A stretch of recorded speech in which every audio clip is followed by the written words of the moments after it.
many people were present at the beehive in Wellington to show their solidarity with Kashmir. This is after the abrogation of Article 370 and lockdown for over 2 months. Welcome to Infocus. The first speaker was Sadaf Nakash. We stand here for our kids.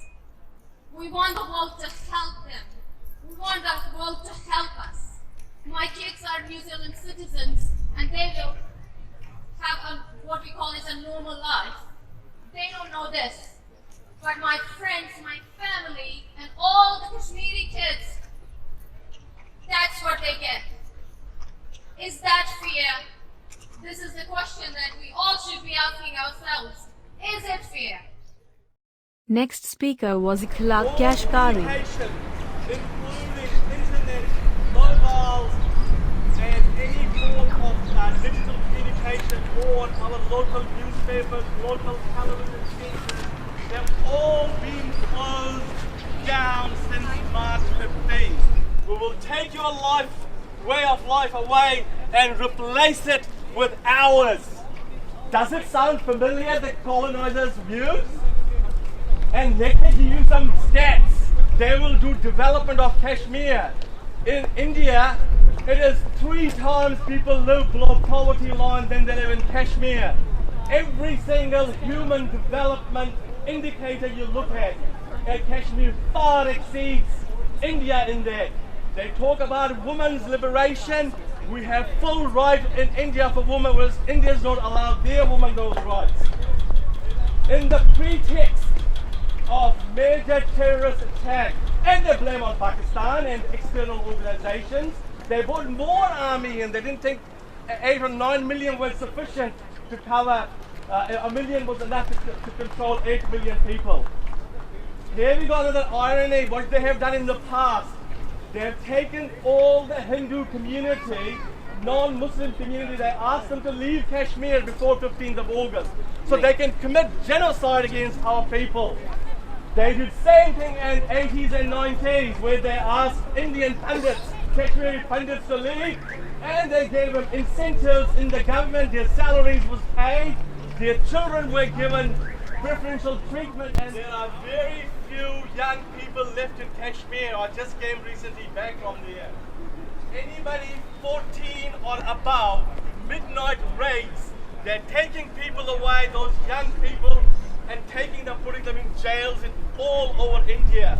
Their parents, these people are these children are juveniles. They're not old enough to be put in jail but arrested like that. Their parents don't know where they are. Next speaker was Dr. Craig Pritchard. From this university, and we have many students who have taken their chance to become students here in New Zealand, and including one of my students whose family he hasn't spoken to for the last, since the occupation, and it really is something that's dramatically impressed upon me, the importance of some basic freedoms that we take for granted here in New Zealand. The occupation, in fact, the military slavery which has been imposed on Kashmir makes for a dramatic example of the kind of state terrorism which I think we're confronting with the nationalist movements in India.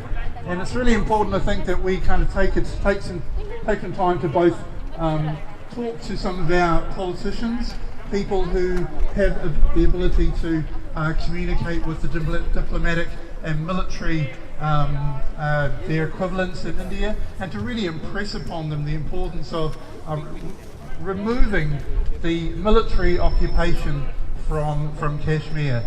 So I think it might be time for some of our representatives to talk about what they could potentially do to support the Kashmiri people, and particularly to support those that are standing up here today to try and make some changes in this brutal occupation that's going on.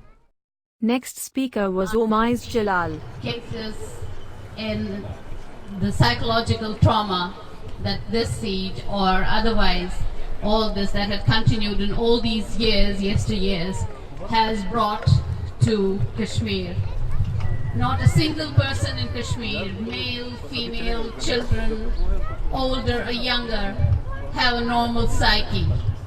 And anyone who has lived a normal life and then compare it to what it is there, living in that siege, living under that constant fear, trauma, how can he have a normal psyche?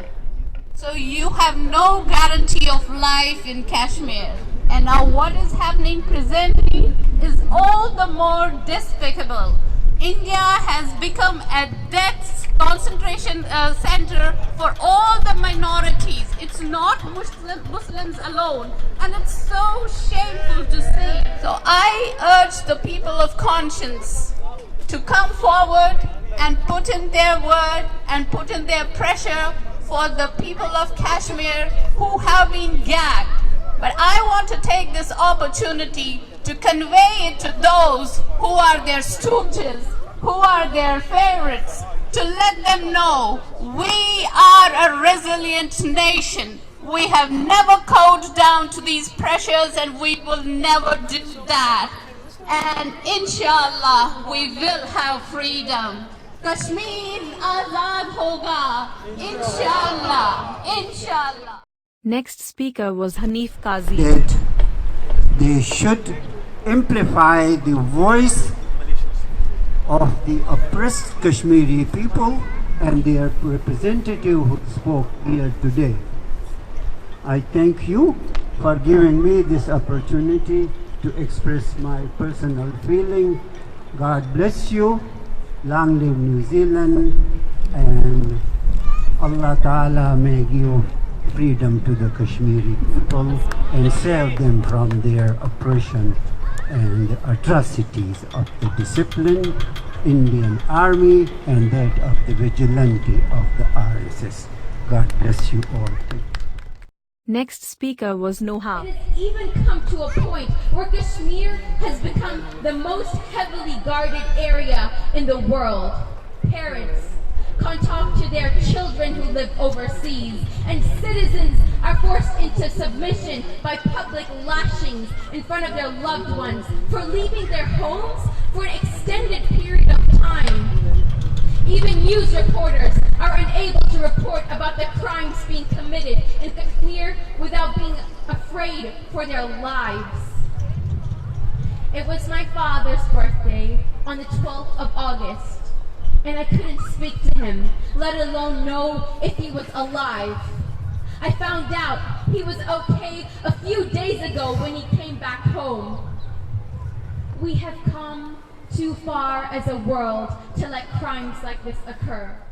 Next speaker was Mahmoud In Rashid. Malaysia, the non-government organization are actually holding a peaceful demonstration. I think early this month, spotted I'm the Secretary General of Wafakat, an exco of Ummah representing more than 300 NGOs.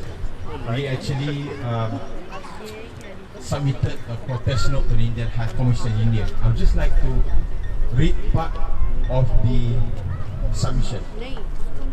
That we strongly urge and demand the Indian government to, one, respect the human rights of Muslims, in particular their right to life and freedom of religion and belief.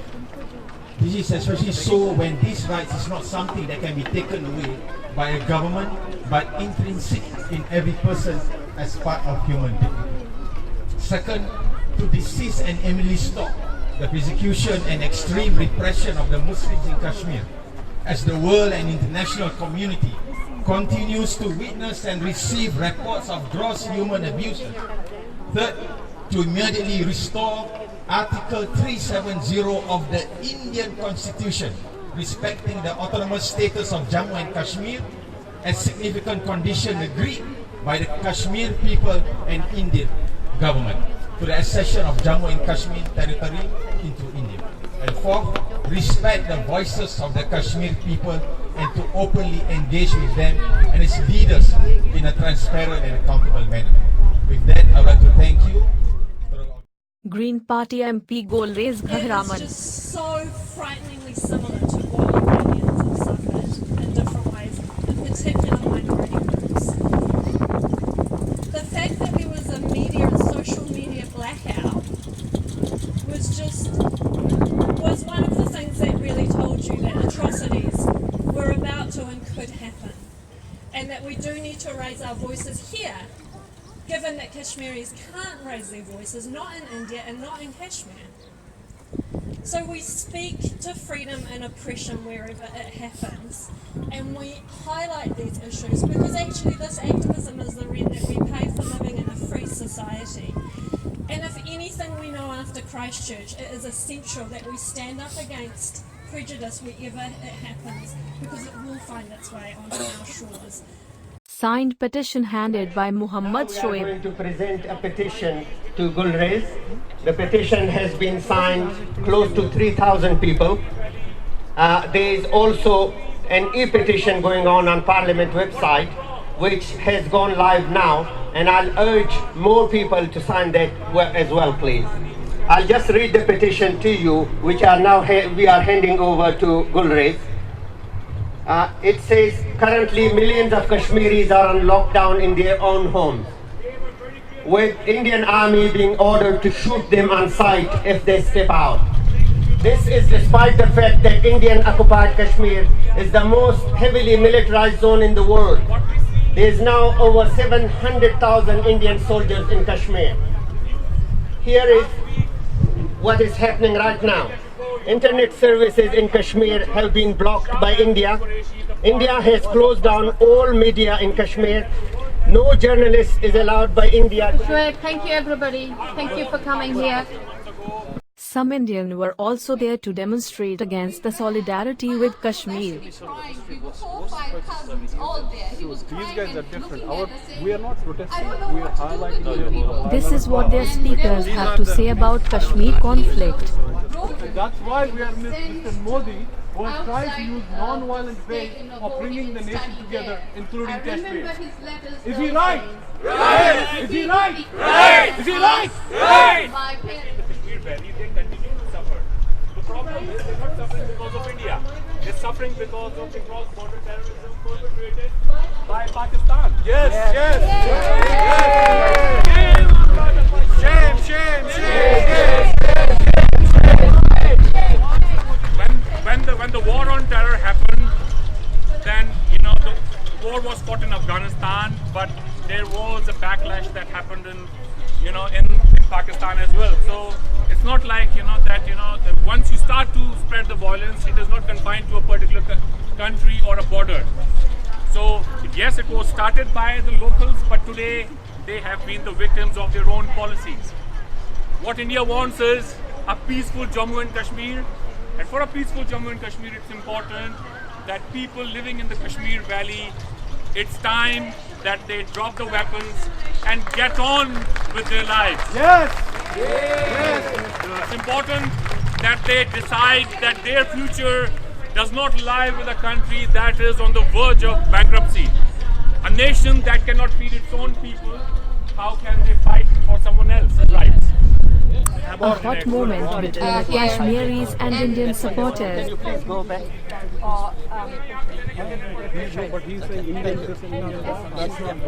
All right, thank you. Closing remarks at the Beehive. Just highlight a couple of things. What can we all do to keep the flames of Kashmir still alive? As our sister Sadaf said earlier, my parents may see the independent Kashmir. I may not see it, but we will train our children. It will be their dream, and they will ensure their children will have that dream, and we will make sure, God willing, one day Kashmir will be free. I just want to talk briefly about there are going to be people, and there are people who are fascist, who will support it, and we saw an example of it today, and it will continue to happen. But what can you do? You need to call them out, particularly those people that hold offices or important positions, and I know there are some fascists in our parliament as well. We need to call them. I have, and I've written, and I will go public if we don't hear soon how some of those party leaders are going to deal with some of those MPs and the people that hold some of those positions. So what I ask you is, make your point clear. If you do hear and are somewhere where fascist comments are made, make a stand. If you cannot make a stand, if you're silent and sit there, listen to them, you're part and parcel of it. So stand up. The protesters marched towards the Indian embassy and chanted What do we slogans. want? Free Kashmir! When do we want it? Now! What do we want? Free Kashmir! Free, free, Free Kashmir! free, free. Free Kashmir! Modi, Modi, you can hide. You signed up for genocide! Modi, Modi, you can hide. You signed up for genocide! Modi, Modi, you can hide. You signed up for genocide! Free, free. Free Kashmir! Free Kashmir. When do you want it? Now!